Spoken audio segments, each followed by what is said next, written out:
some guys need muscles to feel strong. And I think what I realized is that most of the people there in the gym are living outside of the life of Christ. They're living as orphans who are having to make their own way in the world. And the muscles are the closest symbol that they can manufacture of what real strength looks like. My dudes, my friends, your role as a father is critical. You are so important, and you need to know that you getting out of bed this morning to show up as a father matters well beyond our lifetimes. 3 nuggets from my conversation with my friend Sean today are: 1, your body is a gift, so steward it well. Number 2, your body was made to be a gift, so love the world well with it. And number 3, at all costs, get to know your children. Not only will they benefit, but you will deeply richen your life.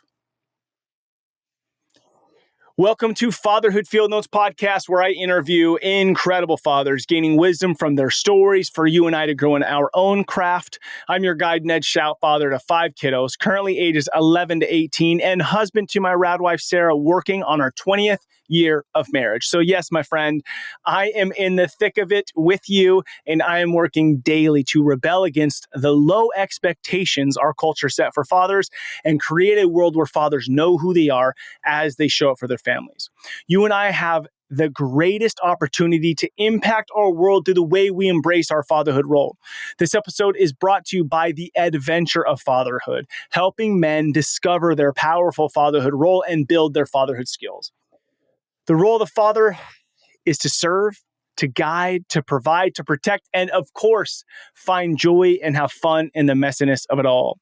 Today's guest is my friend Sean Post, author of my favorite book here in 2024. It's going to be my 2024 book recommendation called Train for Love. Get it on Amazon. We talk about it on the show. Enjoy getting to meet a rad dad, and I promise you will walk away with a deeper insight for life. All right, my friends, super pumped. Sean, welcome to Fatherhood Field Notes. I'm really looking forward to connecting with you. How are you today? I'm doing great. Thanks so much for the invitation, Ned. Yeah, so our mutual friend, Dr. David McDonald, had connected us based on your book, Train for Love. So right now, folks, this is like my book I'm going to recommend for 2024. I started going through and like highlighting things I wanted to bring up to you during our conversation. And I got to page 25 and I'm like, that's too many things. Just stick with that. And then we'll just see what happens. So okay. Love the book, Train for Love. As we kick this off, before I go into my typical questions, what inspired you in 2019 is when you released this book. What inspired you to write it? And then why, like, what's the purpose behind the book? Yeah, I'm not sure if I share the story in the book, but I remember visiting Disneyland in my early 30s with a couple kids and feeling like, man, how can I be this tired and this unable to experience the happiest place on earth? This doesn't seem right. Around the same time, I started having intense back spasms, just so incredibly painful, just like weeping on my bed, unable to do anything, unable to manage the pain. Going to the doctor, and they said, here's some muscle relaxers, you can have that. Drinking a lot to try to manage that pain. And finally visiting a chiropractor who said, hey, if you started getting more physically active, you probably wouldn't have to come see me anymore. And so that began my journey into fitness, into just being the strongest, healthiest version of myself that I could be, so that I had enough resources in my body to live my own life. Yeah. And I'm still on that journey, have been since that experience. So from that point, what then makes you go, okay, cool, I'm getting in the gym, I start paying attention to what I'm eating in a different manner.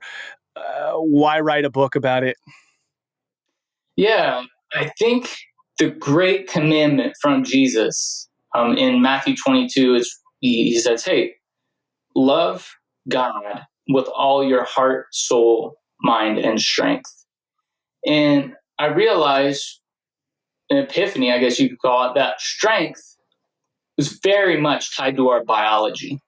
That my ability to allow the Holy Spirit, God's love to fill me and to flow out of me into the lives of others, into my relationships and responsibilities, that is highly dictated by my biological bandwidth. My capacity to serve others, to be present with you right now, to show up and bring muscle and bring energy to any circumstance in my life, that is unmistakably tied to my physical health and my biology. I love this statement because fitness has always been a big part of my life. I've learned so much more the last 2.5, 3 years around nutrition, which has really changed the game for me. But then, we started an online nutrition program really designed for Christian businessmen in the last 9 months. And one of the things that I've really wrestled with the last 9 months is, what is a person's definition of health and fitness? Because it's like, how far do you take it as a father? Let's just say you and I, right, we're dads, we're husbands. I could go to the gym for 5 hours a day and that be kind of my idol. So at what point do you go, I'm doing what I need to do to be the best, Sean or Ned for my family? And I'll end it with this. One of the things that really hit me, I recently got my CrossFit Level 1 certification, and I like CrossFit, but Greg Glassman has this like 100 words on health and fitness. And the last sentence really hit me. And it was basically like, we're training so that we could go do life, like try new sports, try new things, not necessarily and it's nothing against it. I would, competing in CrossFit games is great. But the goal of going to the gym isn't the goal of going to the gym, right? To be a gym rat or CrossFit games. It's so that I could jiu-jitsu, I could surf, I could go to Disneyland and walk 20 miles in one day with my kids. So for you, what have you landed on when it comes to fitness and health for you? I think you just asked the single most important question related to this.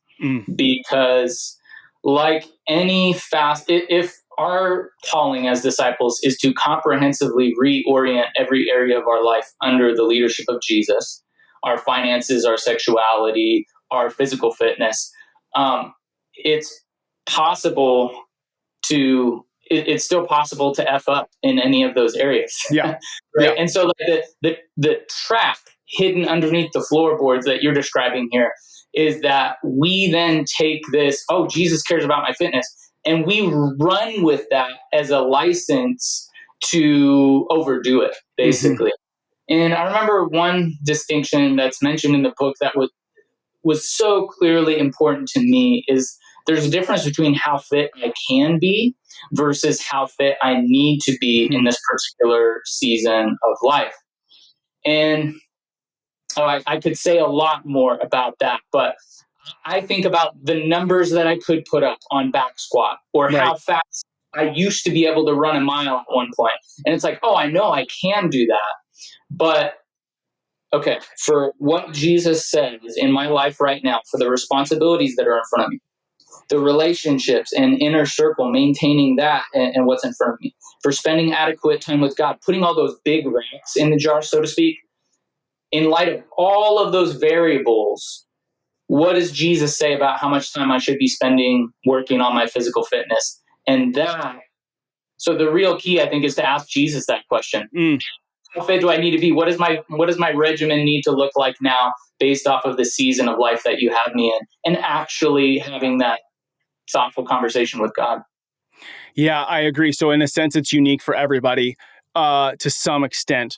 But if we were to just say a metric, so I'm going to give you 2 examples. So let's just use body fat for an example. Sure. What I've kind of shared with, and we don't have to deviate into this the whole time, but I think dudes would appreciate it. We look at this spectrum continuum of like body fat, and once you're over 20% body fat, there are some potential issues that you could run into when it comes to like medically, right? So one like very easy metric is you don't got to be 9% body fat and look like a shredded animal all the time. But if you could kind of keep yourself at around 15 to 20 as a man, that your health is in a good spot. Is that a agreement you would have? Yeah, totally. I remember doing this research and actually thinking, like, what is the optimal body fat for longevity? Hmm. And it sounds like you've done the same research. I mean, it's been years since I looked at those studies, but I remember seeing like 10%, you might look amazing, Yeah. right? But as you get there and below, what the secret confessions that you hear people give is, man, I look incredible and I just feel like crap. Right. 10 to, or what you said, 15 to 20 is optimal for longevity, for hormone balance, like all of that over the long term, kind of a sweet spot. Um, so yeah, I think your range is dialed in from the research I've seen. Yeah. And then and I'll say my last thought and then you can cap it off with what you want. But, my other thing is I try to talk to dudes two things. Are you an asset or a liability for your family?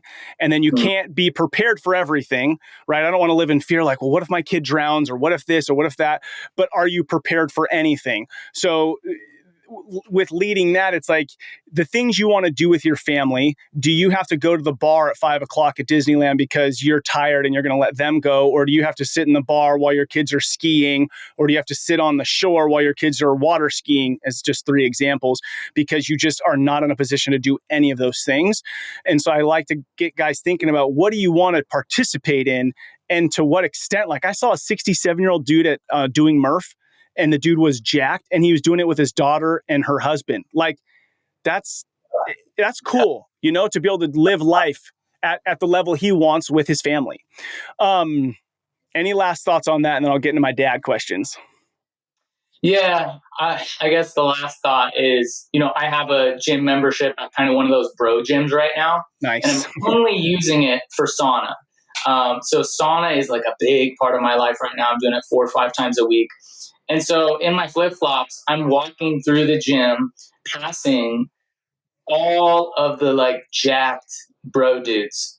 And when I do, something happens in me because Mm. I'm not in a huge like strength cycle right now. I'm not putting on muscle. I'm just trying to maintain based off of season of my life. But I can feel this insecure part of me come out thinking like, man, I don't look as good as these guys. Like I'm not putting on muscle like they are. But I had a friend who we went in the fitness conversation like a year ago, and he said, some guys need muscles to feel strong. Mm. And I think what I realized is that most of the people there in the gym are living outside of the life of Christ. They're living as orphans who are having to make their own way in the world. And the muscles are the closest symbol that they can manufacture of what real strength looks like.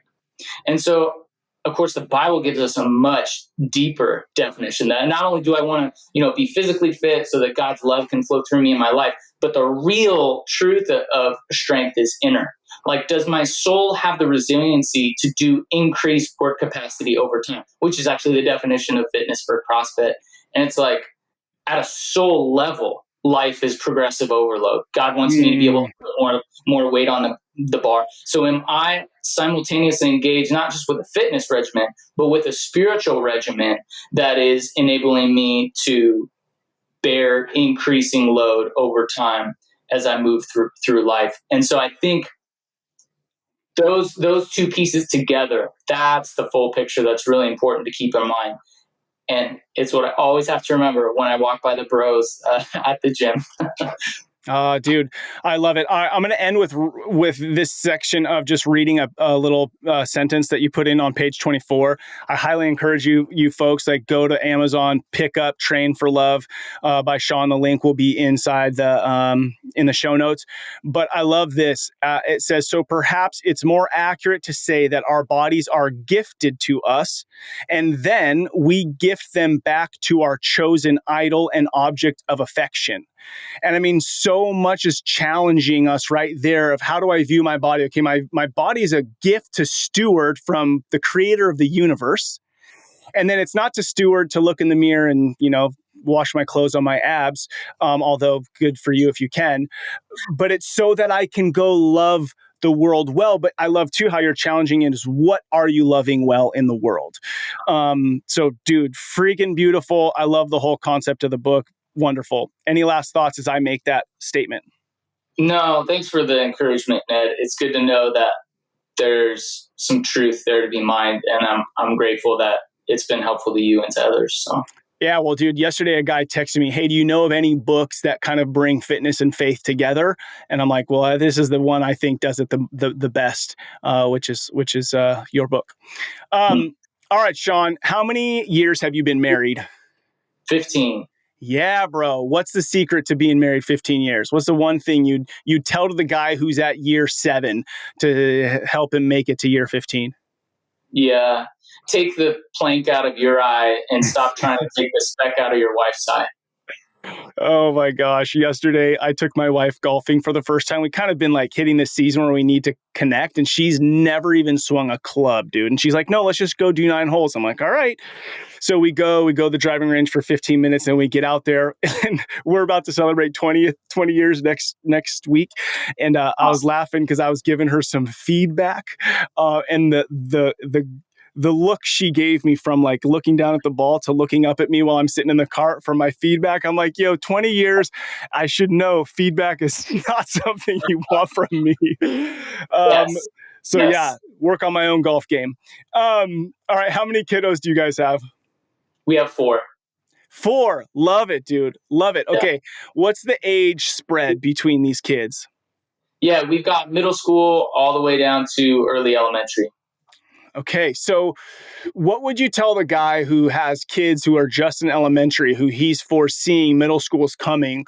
Any thoughts that you'd say, hey, start thinking about this now?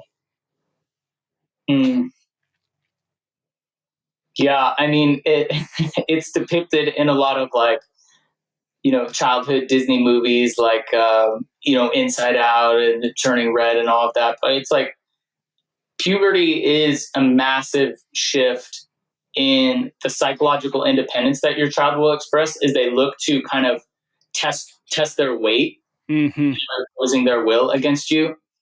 That's so important to realize. And just the variable of volatile emotional state as they change and grow. It's like realizing that their emotional bandwidth is going to be all over the place.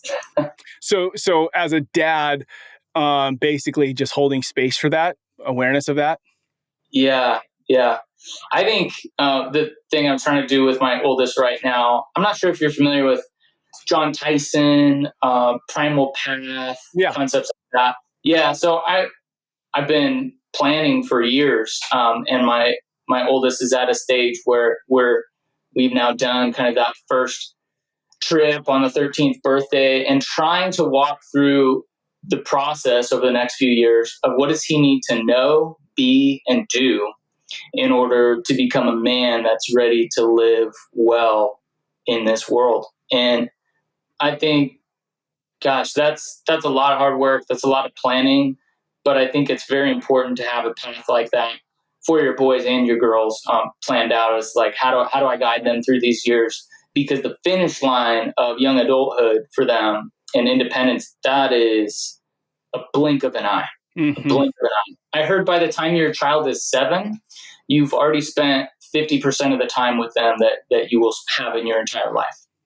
Wow. So funny. I somebody had just shared a statistic. Again, I have no backing for this at all, but when your kid's 18, you've spent 92% of your time with them. So, I mean, it kind of makes sense, right? You're going like 7 and then the high school years, because it's a trip, dude. I have a 16-year-old and an 18-year-old. One's about to go off to college, and the 16-year-old got her car 2 weeks ago. And I mean, already in 2 weeks, I mean, girl is free. She's going to race or run at the track, and she doesn't need me to go with her anymore. So there's like these little sad and exciting moments. So maybe expand upon the primal path, just partly. Are there a couple milestones that are really important for you with your son? I know a lot of men want to do rites of passage with their kiddos. Is there like 1 or 2 milestones that you go like, this component I don't want to miss, or this is something that I want to do that's exciting to me and to him? Yeah. My brain's kind of like, I'm starting to answer that in a way that might be slightly tangential, but I'll just go ahead and follow the thought. I think it's really possible to overdo the structure, to overdo things like Bible study and reading, um, recommended, check out these resources, and to underdo the relationship. And so the word, I think you said the word fun. I think fun is the foundation because fun is positive emotional energy that both people are sharing. So I want to be able to identify with every single child, but especially with my oldest here in this stage, what are the shared activities that we both really enjoy, that put a smile on our face, that are fun? And that can be this foundation for shared joy, shared positive emotional energy that then, when we have a really rich bank account there, we can build on top of that with, uh, you know, talking about a resource or a passage of scripture, being able to pray together, things like that. You can't neglect that foundation, I think. And I struggle with that. I have to be really intentional there. Yeah, no, I hear you on that. And I think, I think I'm going to share two quick stories. And a thought is, I think as fathers, just creating the space is the most critical part. And then let happens what happens. And then I think when it comes to rites of passage, especially if you're going to look at books and even like events to go to, a lot of them are like, like I'm going to camp and I'm going to stick my kid in the woods by himself. And we're going to do like these things, which is great if that's for your kid. But just to encourage dads, like one of my buddies, his son loved making food. So his whole rite of passage was around making food. And then another dad hit me up recently and was like, man, I need to do something with my son, but I don't know what. Like, I don't know what we connect on. And then in that same conversation, he just happened to mention that they both are loving Weezer right now. He's like, it's so cool. My son came to me and he loves Weezer. And so I'm like, dude, ditch the camping backpack thing. And so he came up with this plan of this whole road trip around going to a Weezer concert, and Brilliant. yeah, exactly. And so I think we just need to get more of those stories out there for dads not to feel this pressure of like, well, shoot, I don't know how to shoot a gun, or I'm not a hunter, or, these kind of things that we typically lean into. Yeah, 100%. And my wife told me, I think at one point, like if you don't think it's fun or if you don't enjoy it, then don't do it. Like it has to be something that you literally think is awesome and they also think it's Yeah. awesome. Yeah. And if you, out of all of the thousands of things in the world, if a father can't think of and identify at least one thing like that, you really need to get to know your kid better. Yes. I love that. And you also need to make more room for fun and play and joy in your own life, probably, because it may be a lack of awareness on that side. Like, what do you do for fun? Oh, I work out. Like, no, that's not fun. That's like maintenance. What do you do for fun? Like, I still struggle to answer that question. And I think probably a lot of other men do too. Yeah. Yeah. 100%. I feel like I struggle with that. What do you do? So I love and hate this question. I ask it, what do you do for a living? The reason why I ask it is because I want fathers to see that fatherhood's a level playing field, right? So it doesn't matter how much you make or what you do. All of us are going to want to answer the question of how to take my 13-year-old son to be an 18-year-old man, right?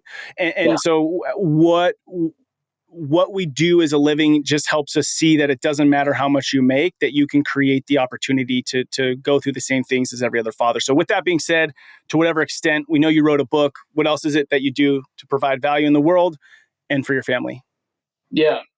I'm a freelance communicator. So what I get paid to do in multiple capacities and multiple contracts is to take really meaningful ideas and then figure out how to share them with people who would benefit and need to hear them. So I do that video, written, in person. It looks different based off of the job, but that's kind of like my core skill set, I think, is the ability to organize meaningful ideas and communicate them in a way that resonates. So that's what I get paid to do. Love it, man. Very cool. Very cool. When did you embrace fatherhood? So, for men, I see that there's this moment where you're going to be a dad, to you see, your spouse growing this human, to your baby being delivered, to them crawling and walking and talking. And I think men sometimes struggle with the beginning portion because they don't like, what do I do? How do I show up for this? For you, when did you embrace fatherhood matters? Mm. Yeah, it's tough to draw a line in the sand, a moment in time, because I think it's been a gradual Mm-hmm. maturation that I'm still on again. But I'm going to say probably 3 years ago. Yeah. Mm. So my oldest would have been 10 at that point.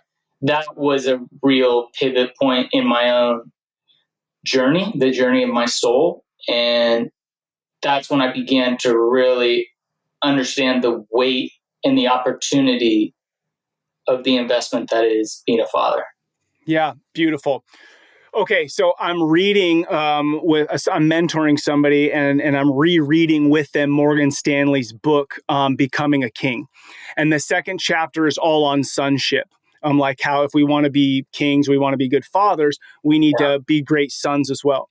So I love your answer because it's honest and real. And my question to you is, you answer however you want, but I think one reason us fathers might not feel like we're embracing fatherhood is that we don't feel like we were ever invited into manhood or invited into being a father. So how can I take someone through a rite of passage if I haven't been through one myself? So Yeah. so with that, obviously if guys are listening to this, they're investing in themselves, they're seeking, they're wanting. So do you feel that 3 years ago there was this like, I'm just going to make something up. There was this like, I did all this MDMA in Mexico and was able to process this, or was it more of a like, it's time to just decide that I'm going to be who I need to be? It's still a journey, but I'm going to decide Sean's a man now and Sean's a father, and I'm going to serve this family that was entrusted to me. Those are kind of like extreme opposites. For you, where does it land? Yeah. Well, the book you mentioned, Becoming a Mm, King, Morgan Snyder. okay. I read the book. Radical. I read the book, and that, I think, I'm not going to exaggerate. I would say that it just kind of rescued my soul Mm, from spiritual doldrums where there was no wind blowing. I had sought a lot of wisdom and perspective, like resources. I need freaking resources and weapons and tools to be able to live life. And I was just looking everywhere yeah. for Yeah. that. I think a lot in self improvement, a lot in like the well being school, which like I even, have had work and contracts in there. And it's so hard to really find robust well being outside of Jesus. I'm Yeah. gonna even go out on a limb and say that that's not possible. Yeah. And so what really captured my heart was I began to experience truths about Jesus in a way that the seed actually went deep into the soil of my heart and Mm, started growing. And Morgan's vision for a man's life, which is, he says, the goal is to become the kind of person that can be entrusted with creative power in God's future kingdom. yeah. And I just realized, like, that is so true to the Hmm. narrative arc of the Bible. That's what God wants to build in me. I think one of the most compelling and exciting ideas that is the future of Jesus bringing his kingdom here on earth, and we get to be co-heirs, co-rulers with him over the universe. But that responsibility and reward is only entrusted to people who live faithfully. And that means getting with it now, Yeah. like living into union with Jesus now. And so all of that is what began to coalesce in my heart, in large thanks to Morgan Snyder, one of the most influential voices in my life. And God brought the wind to Mm, my heart again. mm. Oh my gosh, I love it. So I had Morgan on my podcast to talk about this book probably in like 2019, early 2020. And so it's been a beautiful influence. But the way that sentence in particular is in the first couple chapters. And so I was talking about it on a podcast the other day. But I don't want to say it's missing from his book, but your book paired with that concept of God is looking for men he can entrust. This idea that your body is a gift, so steward it well. I don't think big picture is taught by the church. No shame on the church, whatever. But it's very easy for us Christian Americans to allow food to be this, like, we just all accept that we're fat and not in shape. It's just like, that's okay, right? Because I don't look at porn, I don't drink excessively, I'm married, so we allow that to still make us disconnected from our opportunity. So anyways, I think your book pairs like perfectly with those sentences. Yeah, so good. Okay, so you embrace fatherhood. What do you believe the role of the father is? Mm. Yeah, I think it starts with being fathered, allowing ourselves to be fathered by God, experiencing a new secure attachment with Jesus where we feel seen, safe, soothed. And out of that secure attachment, only from there do we really develop the bandwidth to be able to give and receive love, and form secure attachments with our children. Instead of, I'm not sure how familiar you are with the attachment science. I'm going to guess somewhat. Little bit, not a lot. But yeah, I mean, the way I always explain it is like a thermostat in our hearts. Like from the moment we emerge from the womb, our brain is hardwired by two things neurobiologically. First is what we pay attention to, and second is our closest relationships. And that those downloads that we start receiving literally create the neural architecture that view how we view the world and how we think about relationships.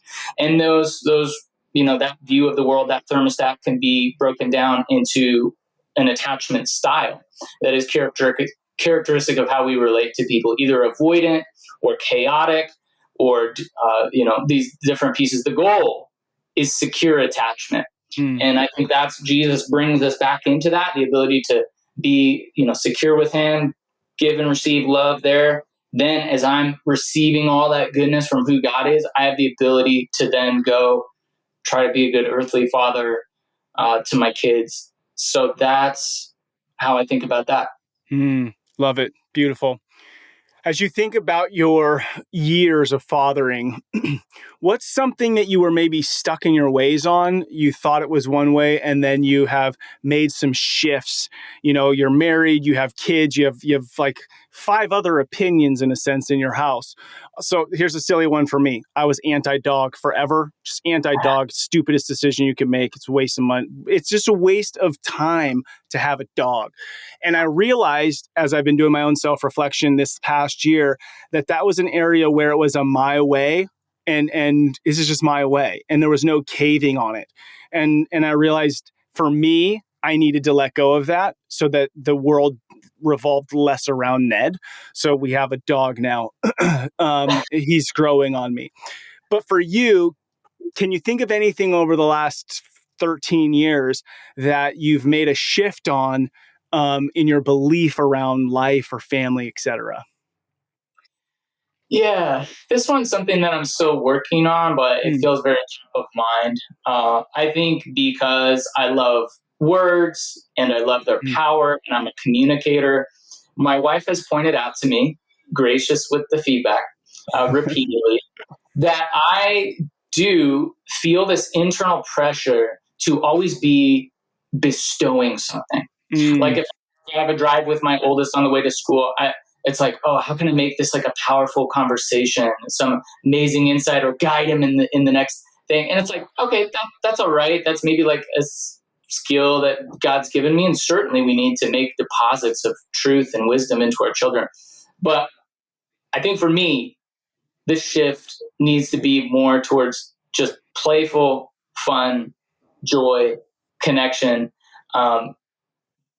being willing to be silly with the kids. I'm growing in all of that versus feeling the pressure to always like make something an amazing epiphany moment for the kids. So I relate. My family would say, Dad, you don't have to make everything intentional.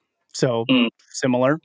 And I had a situation maybe 6, 7, 8 months ago. I was driving with my 14-year-old daughter to the gym, and I had put on I don't know why. I left a good meeting at work, whatever, and I put on, because we're going to the gym, so I put on Sexy and You Know It song, and just like have it cranked and just dancing.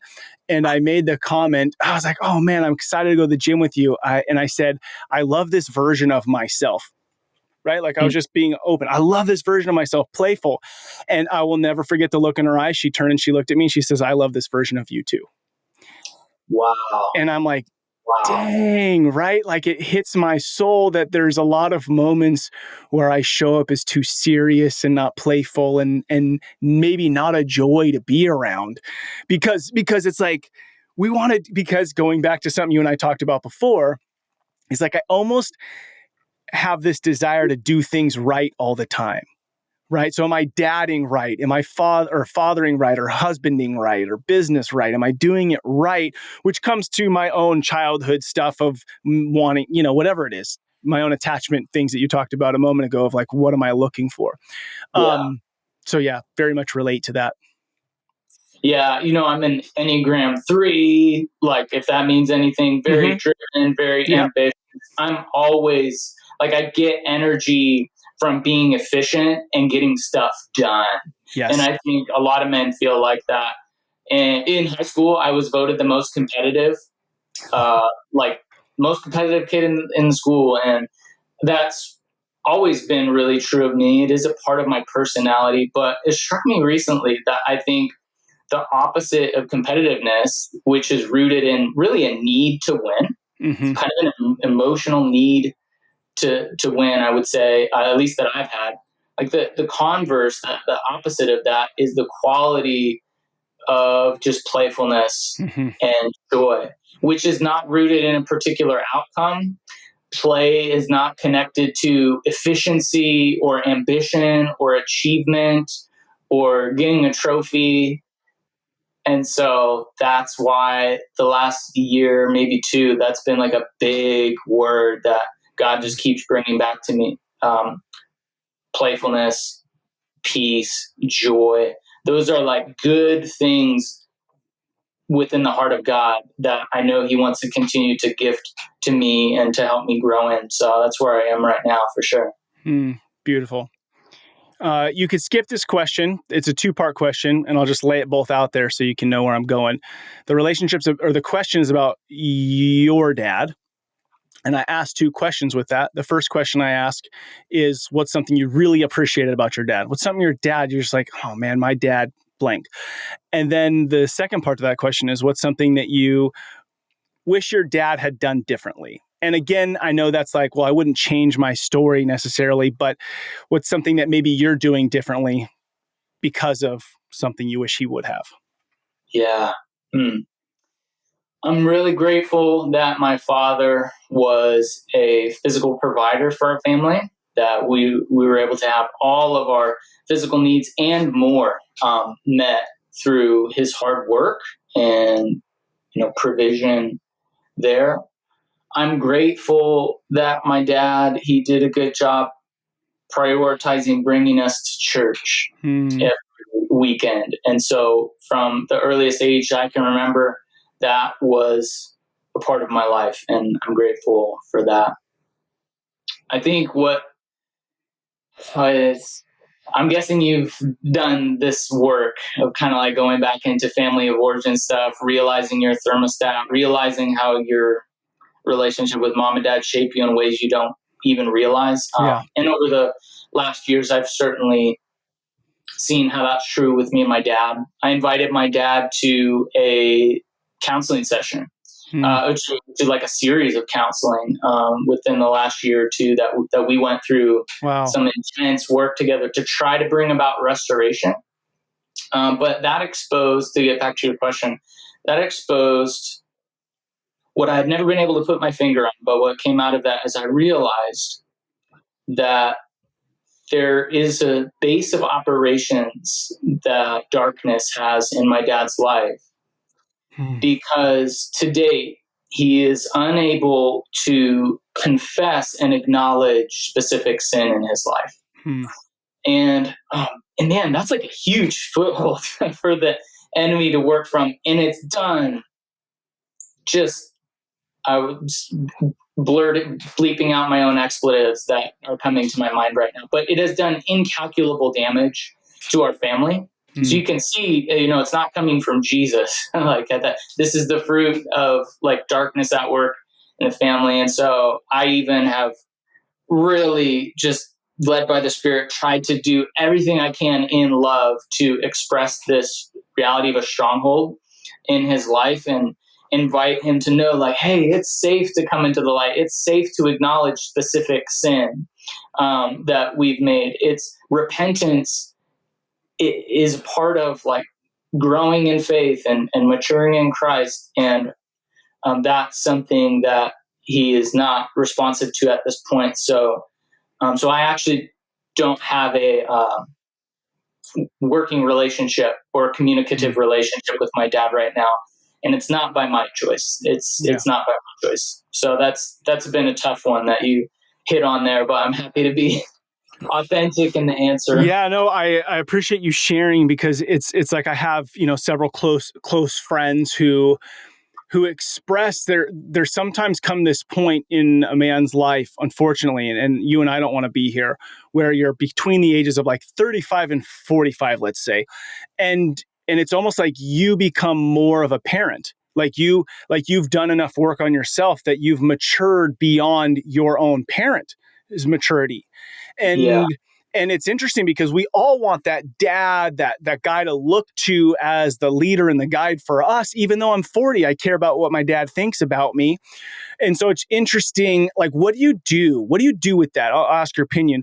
What do you do with that when you come to this place where you have matured beyond your own parents' maturity around whatever, faith, family, fitness, finance, whatever's kind of like the core components to life? What do you Yeah. think you do with that as a man? I think that's a really good question. Even thinking outside of, our earthly biological fathers, the question that I ask a lot is, when I see a man, is, do I want to be like this guy from what I know of him? Yeah.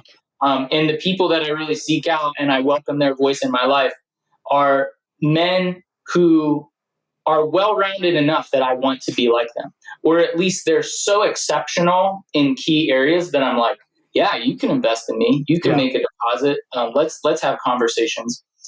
And when you get to a point where your own pursuit of Christ and your own growth of maturity has passed your earthly father, first off, it's probably good to keep that close to the chest and say it gently like you did. But I have felt that sentiment. I have had that thought. And just realizing then, okay, if we're more on a pure level now, we're brothers in Christ, or maybe they're outside the faith, what is the best possible relationship that I can have with them right now? And in the case of my dad, because it's a toxic relationship, marked by narcissism and an inability to acknowledge sin and repent, it's not safe for me to be in that relationship or to open the doors of our household to a grandparent who is in that place spiritually. So yeah, that's where I go with that. Yeah. I don't know. How about you? What's your insight there? Well, just as you were talking, I was thinking I think some men tend to then just do life alone, right? They're like, it's all on me. And obviously we're talking from a faith stance, like lean on God. But also I think it's important for us men to go find leaders and mentors, who don't necessarily need something from you. So like, I'll give an example. I've had this spiritual mentor, Pastor Nathan, in my life. I hit him up maybe 10 years ago. I lived in the same town as him, didn't go to his church because I felt like any church I went to, so this is like disclaimer, right? I would think, okay, this pastor wants me to do something like stack the chairs or make sure I'm tithing or help with the youth or whatever. So I just need somebody who doesn't need anything from me, because that's what a father should be, right? A father should not need anything from you. And so I'm like, yo, will you meet with me once a month? I'm never coming to your church. And it's been like probably 10 years of us meeting. We actually meet every other week now.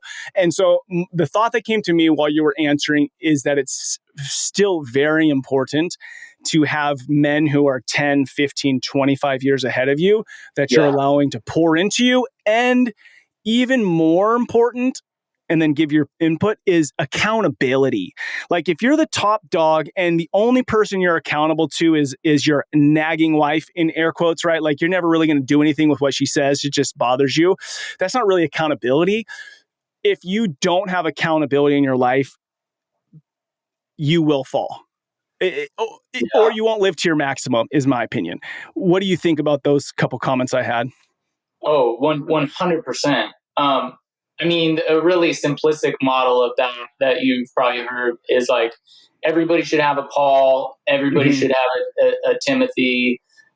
Everybody needs peers as well. Mm-hmm. So like somebody who's ahead of you in the game, in the journey, somebody who's maybe a few miles behind you, and then people who are kind of allies, peers at the same level. I think that's the model, like, and most of us are going to fall short of that. Of So we course. always need to be praying and seeking, how do I cultivate my inner circle so that it's dialed in?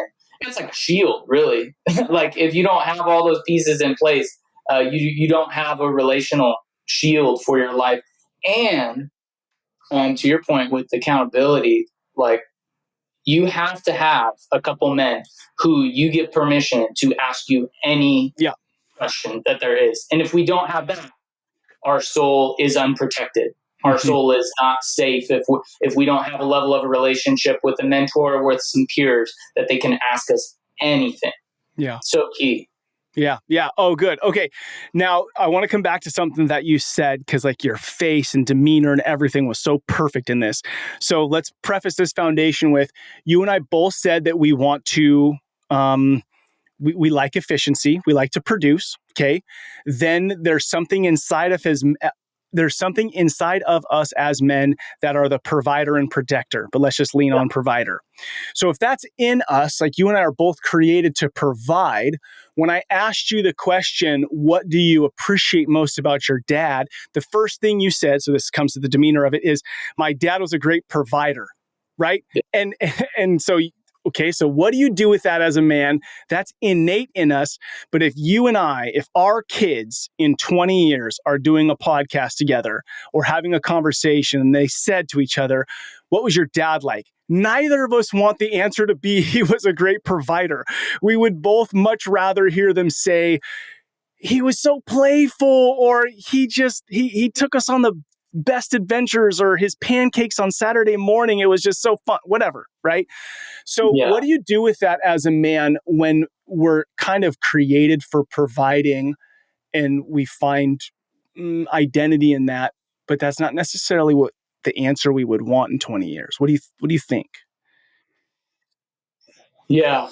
I mean, it's a base level part of the job description for being a dad, right? Like Yes. if you don't quit the game and you're willing to actually, like, a lot of dads just quit and leave. Right. Others are totally emotionally absent. But like at a base level, if your dad says, I'm going to provide, I'm going to take care of the family, make sure we have enough to eat, and I'm going to be here, that's great. That is level zero of being a dad. Congratulations for not quitting the game. And it's great. It's great that you're doing that, but there's a lot more to it than that. Yeah. I love. Well, I was starting to riff off that in another direction, but remind me of what else you were asking there. What else No, that's it. I mean, I think ultimately, and you said this before, those are kind of the base level requirements. Like, here's your 5 talents, don't bury them. Okay, that's Yeah. essentially it. Now, what are you going to do with the 5 talents, right? How are you going to invest in this? And the words that you said is know your kids, right? Know them, pursue knowing them while you're on that journey of knowing yourself. They got to coincide side by side. So if there's any other thoughts or riffs you had on it, go for it. Or I can ask you my next question. I think that's it. That's it. And it struck me recently. I was thinking about legacy, and I think it's good and healthy to think about what your funeral would be like, right? If you died, what would people say about you in Yeah. 20, 30 years if we die at a ripe old age? What would we want them to say? And I think it is easy in our minds to want our kids to say something great about us. Mm-hmm. But I sort of had the thought of, like, I almost like Paul's heart better in 2 Corinthians, where he says, hey, our message isn't ourselves, but Christ. And I think the greatest testimony that I would love to come from my life when I'm dead in decades from now is for my kids to say, wow, like every year I saw more good fruit of God's character Mm. in Dad's life. Every year. Like he was making an investment in his relationship with God that resulted in what you said this earlier. It was so good, Ned. So every year it was more good to be Mm-hmm. around my dad. Mm-hmm. Like being in his presence was life giving and fun and truthful. And I was able to receive what I needed from my dad because he was growing in Jesus every year.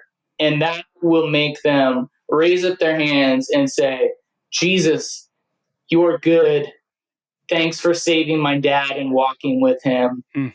That's what I would want them to be able to say. So it kind of points back more to Jesus than to me even. I feel like that's the end goal. Yeah. As you say it, the word good has always been sort of interesting to me. But with the definition you gave of I was able to receive fruit from my dad.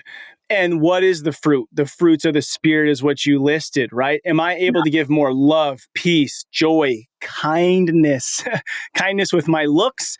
Yeah. Not like, do I look kind, but am I looking at my kid kind? Because my kids can tell me, like, I look like I'm going to murder somebody just with a look. Yeah. So am I giving fruit to my kids? But you can only give that fruit away if you are pruning, disciplining, living with that body that God has given you mentally, spiritually, physically. Yes. Beautiful. Okay, so this podcast is Fatherhood Field Notes. You're doing it, fully opening up your field notes for us to learn and gain from your wisdom. The mantra behind it is rebel and create. As men, we are still warriors, right? So we want to fight against something, but we don't want to be destructive. So what's something you're rebelling against, but what do you want to create in its place? Yeah. I think I'm rebelling against an orphan heart, an orphan mentality that thinks I gotta make my way in this world on my own, and Mm. I've got to scramble to make it happen, to make a life for myself. And what I'm creating instead, I love the imagery of farming and cultivating, is like I am sowing in the day, reaping in the decade. I am cultivating a relationship of intimacy with Jesus that will transform my life and the life of my children and my family and everyone that we collectively impact. That's it. That's like that's the one thing, to borrow Paul's language in Philippians 3. Like everything else is rubbish compared to prioritizing that. Mm-hmm. Oh, love it. Well, my last question is typically what's your legacy you want to leave? You kind of answered it with those last two questions. So I'm going to leave with this last question. And the last question is I love the idea of time travel, like fast forward to 65-year-old Ned and Sean, 75-year-old Ned and Sean. So here's the question. What type of grandfather do you want to be? I love the picture you painted earlier of being able to do Murph with your your grandkid. I want to optimize my health as much as possible, loving God with all that's in me, heart, mind, soul, strength, so that I'm able to show up for those years and make the investment that Jesus has planned, that Jesus has prepared, so that I'm able to be ready for that. That's the goal. Love it. Sean, thank you so much for your time today. Thank you for being on here. So much love for you, the work you've done for you, for your family, for your kids, for the sake of the kingdom, for the restoration of all things, that partnership, to be one of those men that when God looks across the earth, he goes, there's Sean. I could trust Sean. Give it to Sean. Sean can do it. That you're one of those men. And I so deeply love these conversations because it's like, you're not on social media. You're not on LinkedIn. And a lot of us men are on there for goofy reasons. But to know that there's other men that are getting up every day pursuing the truth of who they are is so it's so hopeful, right? That there's going to be kids for my kids. Like you're raising kids that my kids could marry. Right. Mm. And I think as men to know that the work we're doing isn't just for our family, but it's for this collective big picture. And I love knowing that there's men like you out there continuing to just wake up to love and serve. And so thank you for the work you do. I so appreciate this conversation. And people, I know you've grown from this. Highly recommend. Sean's book is beautifully written. You could go bust it out in 2.5 hours or less. Go get it and gain more wisdom from this man. Thank you, Sean. Thank you, Ned. Appreciate you. All right, man. Until next time. What an incredible conversation. When I end these, what I sit down and do is I look at my notes, the nuggets, and usually I'll talk about those nuggets here, little rocks, little things that I either do or do not end up, implementing in the life of Ned. And same with you, right? You may or may not implement these little nuggets because there's just always more content, always more to consume, always more to do to be a good dad. And here's what I'll say after my conversation with Sean is overall, I feel like a better human. I feel less alone. I feel more connected and purposeful. Now, and that's after my conversation. Oh, let's cut that out. Okay, so edit that out. I'm going to do the incredible conversation part one more time. What an incredible conversation. Now, usually at this point, I share a couple of nuggets that I got from the conversation, something that I may or may not end up, implementing in the life of Ned. And there's always more, right? There's always I could be a better husband. I could be a better dad. I could do more. I could do this morning routine, this evening routine. I could add this, ritual with my family. There's always more to do. But here's what I'm going to say from this conversation with Sean is I feel like I'm walking away from this conversation as a better human. I feel less alone, I feel more connected, and I feel more purposeful. Now, my friend, you and I need more conversations like this, and it's great to be able to sit in and listen to this conversation and be a part of it. I mean, you are a part of this. Like, we are all growing together. But I encourage you, as men, as humans, we need to have conversations like this where we just sit and talk about the most important things to us.